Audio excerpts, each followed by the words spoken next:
নমস্কার সকলকে, আমি বিশ্বাদিত্য ঘোষ চলে এলাম আরেকটা নতুন ক্লাস নিয়ে। সহমৌলিক এবং জোড় বা যমজ মৌলিক সংখ্যা অর্থাৎ কোপ্রাইম অ্যান্ড টুইন প্রাইম নাম্বার কি এবং তাদের বৈশিষ্ট্য কী সেগুলো নিয়েই আজকের এই ক্লাসে আমরা আলোচনা করব। তাহলে চলো আর কথা না বাড়িয়ে সরাসরি বোর্ডেই দেখা যাক। প্রথমেই আমরা সহমৌলিক সংখ্যা বা কোপ্রাইম নাম্বারের ব্যাপারে জানব। তাহলে সহমৌলিক সংখ্যা বলতে আমরা কি বুঝি বলতো? দুই বা ততোধিক সংখ্যার সাধারণ গুণনীয়ক বা কমন ফ্যাক্টর যদি কেবলমাত্র এক বা ওয়ান হয় তবেই আমরা সেই সংখ্যাগুলোকে সহমৌলিক সংখ্যা বা কোপ্রাইম নাম্বার বলতে পারি। আমি আরেকবার রিপিট করে দিচ্ছি, ভালো করে সবাই শুনে নাও। দুই বা তার থেকে বেশি সংখ্যার সাধারণ গুণনীয়ক বা কমন ফ্যাক্টর যদি শুধুমাত্র এক বা ওয়ান হয় তবেই আমরা ওই টাইপের সংখ্যাগুলোকে সহমৌলিক সংখ্যা বা কোপ্রাইম নাম্বার বলতে পারি। আমি কয়েকটা এক্সাম্পল দেখিয়ে দিচ্ছি, তাহলেই তোমাদের কাছে এই ব্যাপারটা পুরোপুরি ক্লিয়ার হয়ে যাবে। ধরো 6 আর 9 এই দুটো সংখ্যা দিয়ে তোমাদেরকে বলছে এরা পরস্পরের সহমৌলিক সংখ্যা বা কোপ্রাইম নাম্বার হবে নাকি হবে না। তাহলে ভালো করে সবাই এবার টেকনিকটা দেখে নাও। তাহলে যতগুলো সংখ্যাই দেওয়া থাকুক না কেন, প্রথমেই আমাদের দেখতে হবে এরা মানে এই প্রদত্ত সংখ্যাগুলোকে কোনো একটা কমন নাম্বার বা সাধারণ সংখ্যা দিয়ে ভাগ করা বা ডিভাইড করা বা কাটাকুটি করা যাচ্ছে কিনা। তাহলে 6 আর 9 এই সংখ্যা দুটোকে কি কোনো কমন সংখ্যা দিয়ে ভাগ করা বা কাটাকুটি করা যাবে? যাবে, কিন্তু 3 দিয়ে যাবে। তাহলে 3 দিয়ে যদি 6কে ভাগ করা হয় কত হবে? 3 দুগুণে 6। আর 3 দিয়ে যদি 9কে ভাগ করা হয় কত হবে? 3 তিরিক্ষে 9। তাহলে প্রদত্ত সংখ্যাগুলোকে 3 দ্বারা ভাগ করা বা কাটাকুটি করা গেল। যেহেতু এই যে সংখ্যাগুলো দেওয়া রয়েছে এদেরকে একটা কমন সংখ্যা দিয়ে ভাগ করা বা কাটাকুটি করা গেল, তার মানে আমরা বলবো এই 6 আর 9 এই সংখ্যা দুটো কখনোই পরস্পরের সহমৌলিক সংখ্যা বা কোপ্রাইম নাম্বার হবে না। এইবার ধরো যদি তোমাদেরকে বলে 11 আর 22 এরা কি পরস্পরের সহমৌলিক সংখ্যা হবে নাকি হবে না? তাহলে এখানে আমাদের ঠিক ওই একই জিনিস চেক করতে হবে যে প্রদত্ত সংখ্যাগুলো কোনো একটা কমন সংখ্যা দিয়ে এদেরকে ভাগ করা বা কাটাকুটি করা যাচ্ছে কিনা। যাবে কি? যাবে। 11 দিয়ে এদেরকে কাটাকুটি করা যাবে। 11 দিয়ে 11কে ভাগ করলে হয় 11, 11 দিয়ে 22কে ভাগ করলে হবে 2, 11 দুগুণে হয় 22। তার মানে 11 আর 22 এদেরকে যেহেতু 11 দিয়ে ভাগ করা বা কাটাকুটি করা গেল, তার মানে এই প্রদত্ত সংখ্যা দুটো কিন্তু কখনোই সহমৌলিক সংখ্যা বা কোপ্রাইম নাম্বার হবে না। আচ্ছা, এইবার ধরো যদি তোমাদেরকে বলে 14 আর 27 এই সংখ্যা দুটো কি পরস্পরের সহমৌলিক সংখ্যা বা কোপ্রাইম নাম্বার হবে নাকি হবে না? তাহলে এখানেও আমাদের ঠিক ওই একই জিনিস চেক করতে হবে যে এদেরকেও কোনো কমন সংখ্যা দিয়ে ভাগ করা বা কাটাকুটি করা যাচ্ছে কিনা। যাবে কি? না, এদেরকে কিন্তু কোনো কমন সংখ্যা দিয়ে ভাগ করা বা কাটাকুটি করা যাবে না। এদের হায়েস্ট কমন ফ্যাক্টর মানে সাধারণ উৎপাদক হচ্ছে 1। 1 ছাড়া এদের আর কোনো কমন ফ্যাক্টর বা সাধারণ গুণনীয়ক যেহেতু নেই, তার মানে এই 14 আর 27 এই সংখ্যা দুটো অবশ্যই পরস্পরের সহমৌলিক সংখ্যা বা কোপ্রাইম নাম্বার হবে। আচ্ছা, এইবার ধরো যদি তোমাদেরকে বলে যে 29 আর 48 এরা কি পরস্পরের সহমৌলিক সংখ্যা হবে নাকি হবে না? তাহলে ঠিক ওই একই জিনিস দেখতে হবে, এদেরকে কোনো কমন সংখ্যা দিয়ে ভাগ করা বা কাটাকুটি করা যাচ্ছে কিনা। যাবে না, এদেরকে কিন্তু কোনো কমন সংখ্যা দিয়ে দেখো ভাগ করা বা কাটাকুটি করা যাচ্ছে না। যেহেতু যাচ্ছে না, তার মানে আমরা বলবো যে এরা অবশ্যই কিন্তু পরস্পরের সহমৌলিক সংখ্যা বা কোপ্রাইম নাম্বার হবে। আচ্ছা, এইবার ধরো যদি তোমাদেরকে বলে যে 35 আর 60 এরা কি পরস্পরের সহমৌলিক সংখ্যা বা কোপ্রাইম নাম্বার হবে নাকি হবে না? তাহলে এখানে আমাদের ঠিক ওই একই জিনিস চেক করতে হবে যে এদেরকে কোনো কমন সংখ্যা দিয়ে ভাগ করা বা কাটাকুটি করা যাচ্ছে কিনা। যাবে কি? যাবে, কিন্তু 5 দিয়ে যাবে। 5 দিয়ে 35কে ভাগ করলে হয় 7, 5 7 35, আর 5 দিয়ে 60কে ভাগ করলে হয় 12, 5 12 হয় 60। তার মানে যেহেতু 5 দিয়ে এই সংখ্যা দুটোকে ভাগ করা বা কাটাকুটি করা গেল, তার মানে আমরা বলবো এই 35 আর 60 কখনোই পরস্পরের সহমৌলিক সংখ্যা বা কোপ্রাইম নাম্বার হবে না। আচ্ছা, এইবার ধরো যদি তোমাদেরকে বলে যে 47 আর 83 এই সংখ্যা দুটো কি পরস্পরের সহমৌলিক সংখ্যা হবে নাকি হবে না? তাহলে ঠিক ওই সেম জিনিসই আমাদের চেক করতে হবে যে এদেরকে 1 ছাড়া আর অন্য কোনো সংখ্যা দিয়ে ভাগ করা বা কাটাকুটি করা যাচ্ছে কিনা, মানে এদের সাধারণ গুণনীয়ক 1 ছাড়া আর অন্য কোনো সংখ্যা আছে কিনা। আছে কি? না, কারণ এরা প্রত্যেকে ইন্ডিভিজুয়ালি মৌলিক সংখ্যা বা প্রাইম নাম্বার। যেহেতু এরা আলাদা আলাদাই আর কি মৌলিক সংখ্যা বা প্রাইম নাম্বার, তাই এদের কোনো কমন ফ্যাক্টর বা উৎপাদক থাকার প্রশ্নই আসে না। তার মানে আমরা বলবো 47 আর 83 অবশ্যই পরস্পরের সহমৌলিক সংখ্যা বা কোপ্রাইম নাম্বার হবে। আচ্ছা, এখানে একটা জিনিস ভালো করে খেয়াল করে দেখো, সহমৌলিক সংখ্যা বা কোপ্রাইম নাম্বার হওয়ার জন্য প্রদত্ত সবকটা সংখ্যাকেই যে মৌলিক সংখ্যা বা প্রাইম নাম্বার হতে হবে এরকম কিন্তু কোনো মানে নেই। এখানে দেখো 14 আর 27 এই সংখ্যা দুটো কিন্তু কেউই মানে আর কি আলাদা আলাদা ইন্ডিভিজুয়ালি মৌলিক সংখ্যা বা প্রাইম নাম্বার নয়, 14ও নয় 27ও নয়, সেটা তো তোমরা বুঝতেই পারছো। কিন্তু না হওয়া সত্ত্বেও এরা কিন্তু পরস্পরের সহমৌলিক সংখ্যা বা কোপ্রাইম নাম্বার হলো, কারণ এই সহমৌলিক সংখ্যা বা কোপ্রাইম নাম্বার হওয়ার শর্ত যেহেতু এরা পূরণ করেছে, মানে এদের এক ছাড়া আর অন্য কোনো কমন ফ্যাক্টর বা উৎপাদক যেহেতু নেই, সেই কারণেই এরা পরস্পরের সহমৌলিক সংখ্যা হয়েছে, তাই তো। আবার দেখো 29, 48, এদের মধ্যে 29টা মৌলিক সংখ্যা, কিন্তু 48টা মৌলিক সংখ্যা বা প্রাইম নাম্বার নয়, তারপরেও এরা পরস্পরের সহমৌলিক সংখ্যা হয়েছে, কারণ ওই সহমৌলিক সংখ্যা হওয়ার শর্ত এরা পূরণ করেছে সেই কারণে। আবার 47, 83, এরা দেখো ইন্ডিভিজুয়ালি প্রত্যেকেই মৌলিক সংখ্যা বা প্রাইম নাম্বার।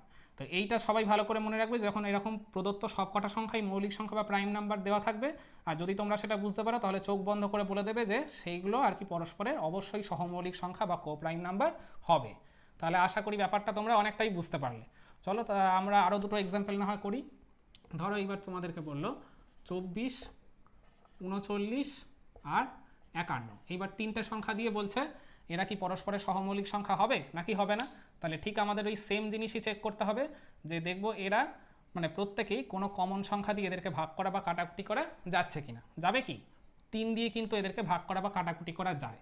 3 দিয়ে যদি 24কে ভাগ করা হয় হবে 8, 3 8 24, 3 দিয়ে এটাকে ভাগ করা হলে হবে 3 13 39, আর 3 দিয়ে 51কে ভাগ করা হলে 3 17 51। তার মানে এই তিনটে সংখ্যাকেই আর কি 3 দিয়ে ভাগ করা বা কাটাকুটি করা গেল। তার মানে আমরা বলবো 24, 39, 51 এই তিনটে সংখ্যা পরস্পরের সহমৌলিক সংখ্যা বা কোপ্রাইম নাম্বার কখনোই হবে না। আচ্ছা, এইবার ধরো যদি তোমাদেরকে বলে 33, 68 আর 95, এই তিনটে সংখ্যা কি পরস্পরের সহমৌলিক সংখ্যা বা কোপ্রাইম নাম্বার হবে নাকি হবে না। তাহলে ঠিক আমাদের সেম জিনিস চেক করতে হবে যে এদেরকে কোনো কমন সংখ্যা দিয়ে ভাগ বা কাটাকুটি যাচ্ছে কিনা। যাবে না, এদেরকে কোনো কমন সংখ্যা দিয়ে ভাগ করা বা কাটাকুটি করা যাবে না। তার মানে এই তিনটে সংখ্যা অবশ্যই পরস্পরের সহমৌলিক সংখ্যা বা কোপ্রাইম নাম্বার হবে। তাহলে আশা করছি সহমৌলিক সংখ্যা বা কোপ্রাইম নাম্বারের এই টোটাল ব্যাপারটা আমি তোমাদের ঠিকমতো বোঝাতে পেরেছি।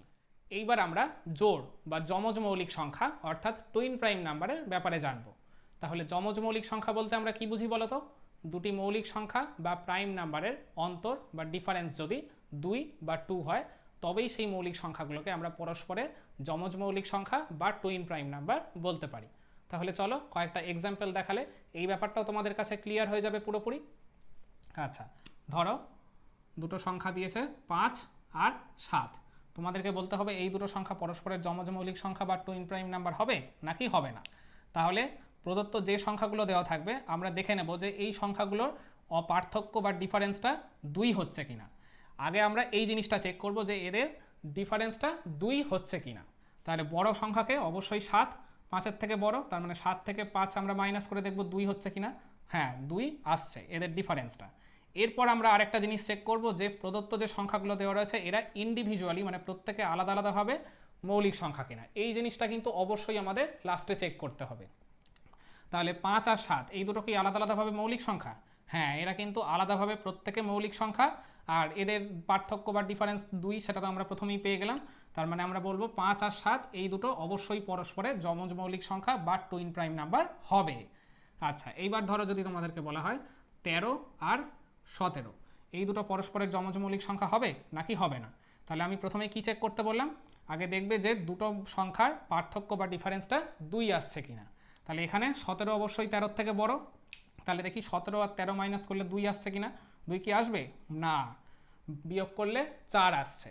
তাহলে এ দেখো এই দুটো সংখ্যা আবার আলাদা আলাদাভাবে ইন্ডিভিজুয়ালি কিন্তু প্রত্যেকে মৌলিক সংখ্যা, কিন্তু যেহেতু এদের পার্থক্যটা 2 নয় সেই কারণে 13 আর 17 এই দুটো সংখ্যা পরস্পরের যমজ মৌলিক সংখ্যা বা টুইন প্রাইম নাম্বার হবে না।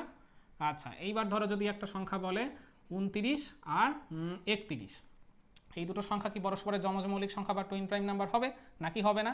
তাহলে ঠিক ওই একই কাজ করব, আগে দেখব যে প্রথমে এই দুটো সংখ্যার পার্থক্যটা 2 হচ্ছে কিনা। তাহলে 31 আর 29 যদি মাইনাস করি কত হবে, দেখো 2 হচ্ছে। তার মানে প্রথম শর্ত পূরণ করছে।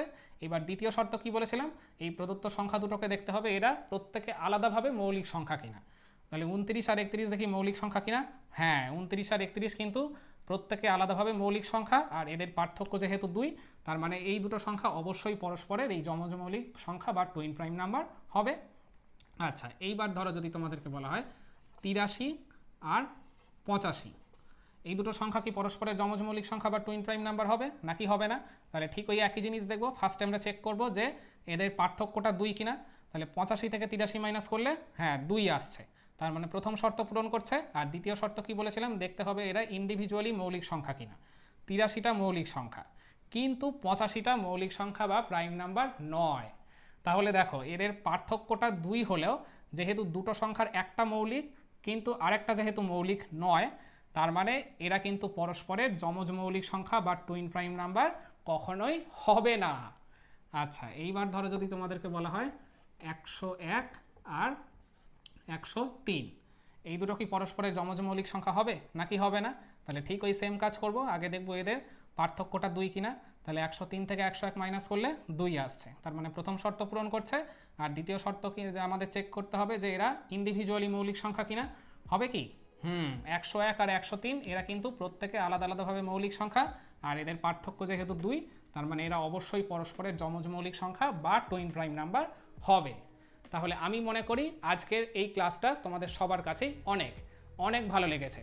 তোমাদের মনে এতদিন ধরে এই সহমৌলিক সংখ্যা আর যমজ মৌলিক সংখ্যা সংক্রান্ত যা যা ডাউট বা কনফিউশন ছিল, আমি মনে করি আজকের এই ক্লাসটা করার পর তোমাদের সেই সকল কনফিউশন একেবারে জলের মতো ক্লিয়ার হয়ে যাবে। তাহলে এতক্ষণ তোমরা যারা আমার এই ক্লাসটা ফলো করলে, তারা এই দুটো কোশ্চেন ঠিক আমার দেখানো ওই টেকনিকগুলোর মাধ্যমেই সলভ করে বরাবরের মতো কমেন্টে আমাকে আনসারটা জানিয়ে দাও। তাহলে আজকের ভিডিওটা আমরা এখানেই শেষ করছি। দেখা হচ্ছে আবার পরবর্তী কোনো ক্লাসে। সবাই ভালো এবং সুস্থ থাকবেন। ধন্যবাদ।